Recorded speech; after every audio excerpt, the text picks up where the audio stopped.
Family, नमस्ते, प्रणाम, हर हर महादेव, राधे राधे, जय श्री काल। तो आप लोग कैसे हैं? उम्मीद करते हैं अच्छे हैं, स्वस्थ मस्त हैं, अपने कामों में व्यस्त है दोस्तों। तो दोस्तों हम आ गए हैं एक नए टॉपिक पर, कुछ ऐसे बातें लेके जो आप लोग के बीच में शेयर करना चाहते हैं। तो दोस्तों आप लोग हमारे वीडियो में कंटिन्यू बने रहिए, हमारे वीडियो को लास्ट तक देखिए, तब आप लोग को समझ में आएगा कि आखिर हम क्या आप लोग के बीच में कहना चाहते हैं। तो आप लोग, उम्मीद है कि आप लोग को मेरी बात ज़रूर अच्छी लगेगी। और हाँ, जितने लोग इस चैनल में नए जुड़े हैं, प्लीज़ इस चैनल को देखने से पहले लाइक कमेंट करिएगा और अच्छा लगे तो सब्सक्राइब भी करिएगा।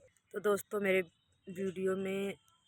वीडियो में आने से पहले आप लोग प्लीज़ लाइक कमेंट ज़रूर करिएगा। तो मेरा एक छोटा सा चैनल है सीपू निषाद जौनपुरी। आप लोग को इस चैनल में बहुत सारे बात देखने को और सुनने को मिलेगी। दोस्तों आज हम आप लोग के बीच में अपने बचपन की कुछ यादें और अपने बचपन के कुछ बीता हुआ पल आप लोग के बीच में शेयर करना चाहते हैं दोस्तों। और आप लोग से यही रिक्वेस्ट करना चाहते हैं कि कमेंट करके ज़रूर बताइएगा। तो दोस्तों चलिए वीडियो देखने के लिए तैयार हो जाइए, हम आप लोग के बीच में अब वीडियो शुरू करते हैं। तो दोस्तों मेरे मायके में हमारे फैमिली में कितने लोग थे तो आप लोग वीडियो में जानिए। दोस्तों मेरी मम्मी और मेरे पापा, 5 बहन और छोटा सा भाई और मेरे बड़े पापा, इतने लोग मेरे फैमिली में रहते थे। हम भी अपने मायके में बहुत गरीब परिवार से थे।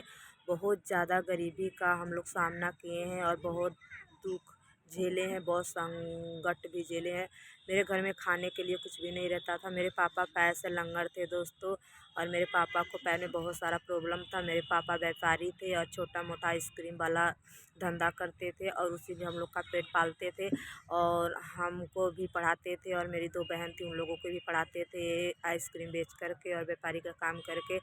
दोस्तों 9 क्लास में हम थे तभी हमारी शादी लग गई थी। और उससे पहले कि हम लोग के घर में खाने के लिए कभी कुछ रहता कभी कुछ नहीं रहता। तो हमारे पापा जब घूमने चले जाते थे तो हम लोग राह देखते थे कि अब पापा आएंगे, कुछ लेके आएंगे तो मम्मी बनाएगी तो हम लोग खाएंगे। कभी कभी लेके आते थे, कभी कभी नहीं लेके आते थे, तो हम लोग भूखे पेट सो जाते थे पेट दबा के। फिर सुबह उठते थे पापा इस उम्मीद में कि चलो रात को तो हम लोग खाना नहीं किए और पापा जाएंगे अभी कुछ लेके आएंगे। तो जाते थे तो हमारे पापा गांव में घूम के आते थे, कहीं से व्यवस्था करके 1 किलो 2 किलो चावल लेके आते थे। तो चावल बनता था और घर में भैंस थी, दूध देती थी, उस दूध से हम लोग खाते पीते थे।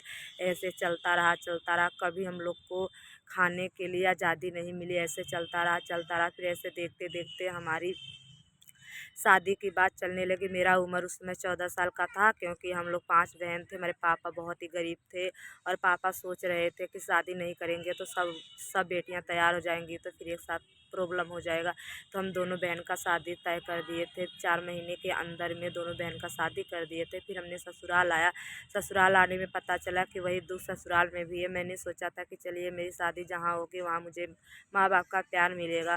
प्यार क्या, यहाँ भी वही दुख का घड़ी आ गई। ससुराल में भी मेरे पति काम कभी करते थे कभी नहीं करते थे। मेरे सास ससुर थे, प्यार तो उनका बहुत मिलता था। और हमारे पति पहले काम धंधा करते थे। मेरे ससुराल में मुझे अलग कर दिया गया था, मेरे सास ससुर हमें अलग कर दिए थे। मेरे 2 जेठान थी, वो सब अलग थी। और हमारे पति फर्नीचर के काम करते थे, काम करके आते थे तो जो भी बनता था सब लोग खाते पीते थे। फिर ऐसे ऐसे चलता रहा। फिर मेरे पेट में सूजन हो गया, मेरे बच्चेदानी में प्रॉब्लम हो गई। फिर दोस्तों बच्चेदानी का ऑपरेशन हुआ। फिर ऑपरेशन में जितना खर्चा हुआ एक कर्ज के रूप में हो गया। और फिर उसके बाद मेरे पेट में कुछ दिन बाद पेट दर्द करने लगा। फिर हमारा अल्ट्रासाउंड हुआ। फिर हमारे पेट में पथरी निकल गया, पथरी का दवा चलने लगा। क्योंकि यहाँ पे भी ससुराल के भी मेंबर और फैमिली में सब लोग गरीब थे, कोई कमाने वाला उतना ज़बरदस्त नहीं था। यही 100-200 जो कमाया जाता था उसी में घर का खर्चा चलता था। हम एक उम्मीद में थे चलो आज न कल मेरे हस्बैंड जी ज़्यादा कहीं बाहर जाएंगे, कमाएंगे, मेरा जीवन पलटेगा, इसी उम्मीद में चलता रहा। फिर अचानक मुझे बच्चेदानी का ऑपरेशन करवाना पड़ा, वो तो मैंने बता दिया। फिर पथरी का ऑपरेशन नहीं हो पा रहा था क्योंकि पैसा ही नहीं था। तो दोस्तों ऐसे ऐसे मेरा बच्चेदानी का पथरी का दोनों का ऑपरेशन हुआ। इसमें कर्जा बहुत ज़्यादा हो गया था। फिर ऐसे होते फिर एक दिन मेरी सिस्टर थी यहाँ पे, उसकी तबीयत ख़राब हुई दोस्तों। इसी के चलते हुए हम लोग बहुत ज़्यादा कर्ज में हो गए। और मेरे पति को ये भी नहीं पता है कि हम कितना कर्ज ले लिए थे। और हमने लोन का पैसा लिए, क्योंकि जो कर्जा वाला पैसा था उसको चुकाने के लिए। फिर मेरे पति को पता नहीं क्या हो गया, मेरे पति काम धंधा करना छोड़ दिए एकदम। पता नहीं उनका बहुत अच्छा काम करते थे, जो भी 100-200 करते थे उसमें हम लोग अच्छी ज़िंदगी जीते थे। फिर दोस्तों हम भी कभी मेरे पति हमें बाहर निकलने के लिए नहीं कहते थे, बोलते थे कभी आपको कुछ भी नहीं करना, घर में रहना, घर का काम करना है, कहीं कुछ भी नहीं करना है। हम भी 9 यानी 10 तक पढ़े, यानी 9-10 तक पढ़े हैं। फिर उसके बाद पढ़ने के बावजूद भी मुझे यहाँ पे कोई, आजकल के ज़माने में नौकरी के लिए जानते हो उसमें पढ़ाई करना पड़ता है, उसका कोई वो रहना, लेकिन तो हम ज़्यादा ही पढ़े नहीं हैं, इंग्लिश तो मेरे को एकदम ही नहीं आती है दोस्तों। फिर उसके बाद दोस्तों, मैं जिस टॉपिक पे हैं उस टॉपिक पे बात करें दोस्तों, हमारे ऊपर 4 लाख का कर्जा हो गया, बस लोन का पैसा। फिर उसके बाद लोन का पैसा चुकाने के चक्कर में हमने ब्याज का पैसा लिया, फिर ब्याज का पैसा चुकाने के चक्कर में लोन का पैसा लिया। सारा कर्जा मेरे बीमारी को लेके हुआ है।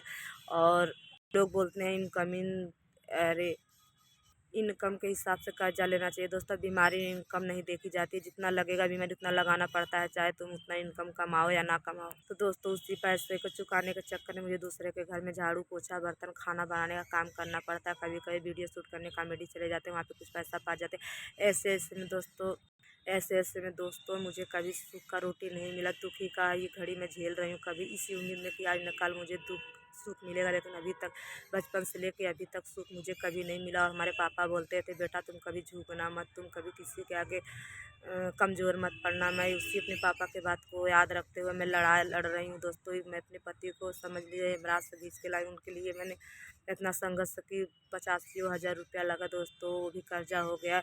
और हम एक औरत अकेले लड़ रही हूँ। भाई आप लोग से रिक्वेस्ट करें इस वीडियो को ज़्यादा से ज़्यादा शेयर करिए, आप लोग मेरा सपोर्ट करिए। मैं अपने आँख में आंसू नहीं लाएंगे क्योंकि मैं कमज़ोर नहीं बनना चाहती। बस आप लोग को सब मेरे बात से आप लोग सहमत हो तो ज़रूर कमेंट में ज़रूर कुछ बताइएगा दोस्तों। अच्छा लगे तो लाइक कमेंट करिएगा।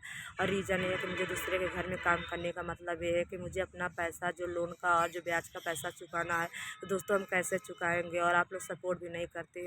आप लोग अच्छे, आप लोग बड़े बड़े कैरेक्टर को, बड़े बड़े यूट्यूबरों को आप लोग वीडियो चाहे जैसा सरल प्रकार डाल देंगे आप लोग देखेंगे, लेकिन इस गरीब को आप लोग नहीं देखेंगे। तो प्लीज़ इस वीडियो को जरूर देखिएगा और लोगों के पास शेयरिएगा दोस्तों। आज के वीडियो में इतना है, फिर कल के वीडियो मिलेंगे नेक्स्ट टाइम पे। अब तक लोग बने रहिए।